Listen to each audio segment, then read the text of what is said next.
দলীয় ব্যাপারটা নিয়ে একটা কথা একটু বলি, একটা বাক্য বলে আমি আমার এই প্রশ্নের অ্যাড্রেস করা যাচ্ছি। সেটা হলো, আমরা একজন দলীয় প্রধানমন্ত্রীর হাতে তো দেশ তুলে দিয়েছি চালানোর জন্য, তাই না? সো অন্যান্য জায়গায়ও দলীয় ব্যক্তিরাও নিশ্চয়ই ভালো করবেন, এবং নজরুল ইসলাম খান যা বললেন সেটাই হচ্ছে ব্যাপার। উনারা কেমন করছেন, কোনো সমস্যা আছে কিনা, সেগুলো রাদার আমরা নিয়ে আসবো।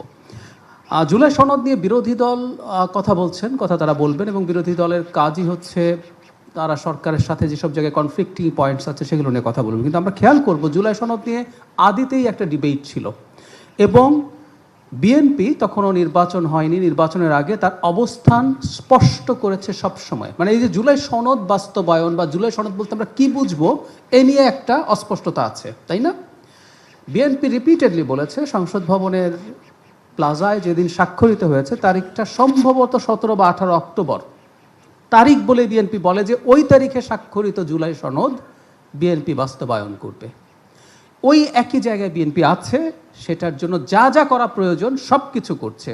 ওটার মানেটা হচ্ছে ওখানে বিএনপির কিছু জায়গায় নোট অফ ডিসেন্ট ছিল।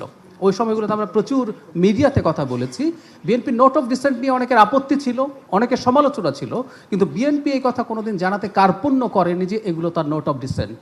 সে জনগণকে জানিয়েছে যে এগুলো সে করবে না, দ্বিমত প্রকাশ করছে।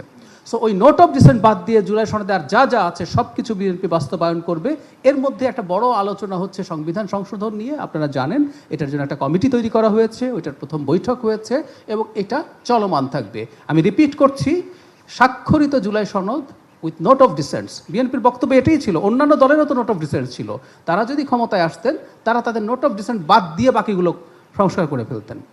বিএনপিও সেটা করছে, এবং আমি আপনাদের কাছে এক্সপেক্ট করব বিএনপি তার এই প্রতিশ্রুতি, যেটা নোট অফ ডিসেন্ট, তার নোট অফ ডিসেন্টের বাইরের জিনিসগুলো সে করছে না, সেটা যদি হয় তাহলে বলবেন। এবং আমি বিরোধী দল যারা আছেন তারা তাদের রাজনীতি করুন, কিন্তু আমরা আশা করি জনগণ এই ব্যাপারটা বুঝতে পারছে। ধন্যবাদ।